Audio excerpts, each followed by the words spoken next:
एक बार थे 3 दोस्त माधुरी, नव्या और गीता जो बैठकर बातें कर रहे थे। अचानक से वहाँ पर एक कंगन बेचने वाला आया। कंगन, रंग बिरंगे कंगन। सब खुश हो गए और कंगन वाले के पास चल उठे। पर माधुरी उदास थी क्योंकि उसके पास कंगन खरीदने के पैसे नहीं थे।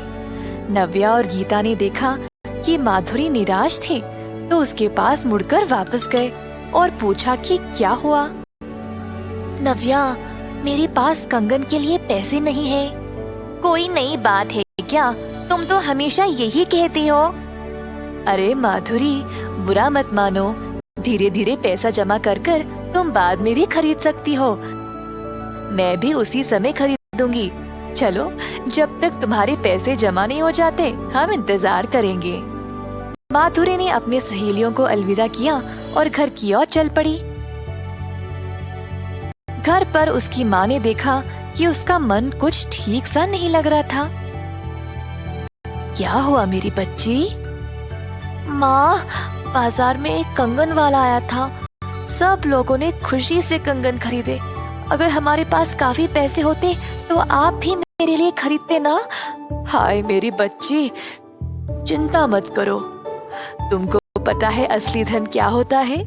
एक दयालु दिल और दूसरों की मदद करना, और इससे हम कुछ भी पा सकते हैं। ठीक है बेटा।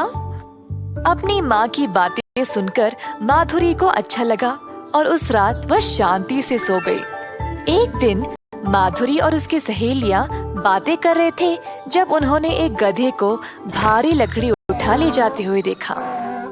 माधुरी ने गधे की ओर देखा और अपनी माँ की बातों को याद किया। माधुरी गधे का बोझ हल्का करना चाहती थी। अपनी सहेलियों से भी मदद मांगा। छी छी, ये गधा कितना गंदा है, मैं इसके पास भी नहीं जाऊंगी। माफ करना माधुरी, मेरे कपड़े नए हैं तो मैं नहीं आ सकती।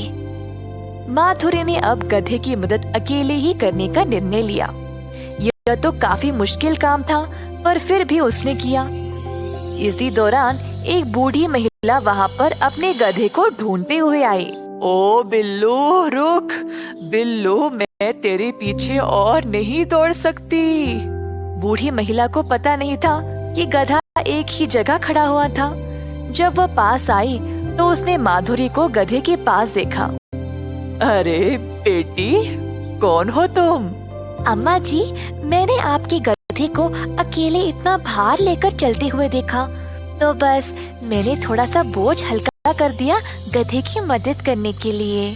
क्या तुमने अकेले इतना भार उठा लिया? वाह, तुम तो काफी बलवान बच्ची हो। क्या तुम मेरे घर आकर मेरी मदद करोगी? चलो, इस लकड़ी को साथ उठा ले चलते हैं। जरूर अम्मा जी। माधुरी बूढ़ी महिला के घर गई और उसकी मदद की। ठीक है अम्मा जी, अब मैं घर चलती हूँ। अलविदा। अरे लड़की, रुको तो सही, तुम बहुत प्यारी हो। तुमने अपने कपड़ों और हाथों के गंदे होने की परवाह किए बिना मेरी इतनी मदद की। तुम्हारा स्वभाव सच में बहुत दयालु है। ये चक्की ले जाओ, मेरी तरफ से तुम्हारे लिए एक तोहफा। माधुरी को लगा कि यह चक्की रसोई में उसकी माँ को काम आएगी और खुशी से भेंट स्वीकार किया।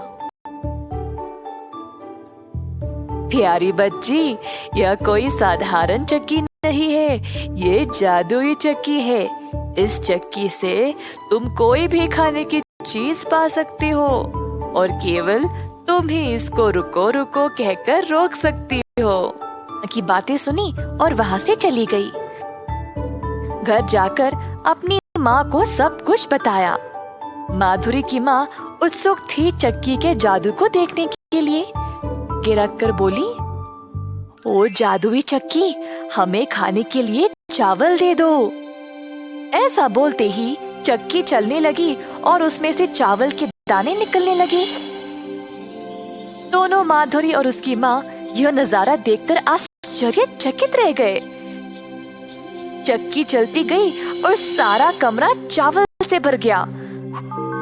माधुरी की माँ को अब फिक्र होने लगी। अरे माधुरी, हाय, अब हम इसको रोकेंगे कैसे? जी माँ, मुझे पता है इसको कैसे रोकना है। ओ जादुई चक्की, तूने काम किया सही, बस रुक जा अभी। ऐसा बोलते ही चक्की रुक गई। अरे बेटी, अब हम इतना चावल का क्या करेंगे? अरे हाँ, हम इसको बाजार में बेचकर पैसे कमाएंगे। तो दोनों गए बाजार और चावल को बेचकर अच्छा पैसा कमाया। कई दिनों तक उन्होंने चावल, अनाज, गेहूं सब बेचकर खूब धन कमाया।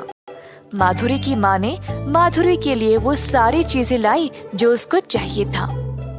माधुरी की सहेलियां उसको नए कपड़े, सुनहरे कंगन, चमचमाते जूतों में देखकर हैरान ही रह गए।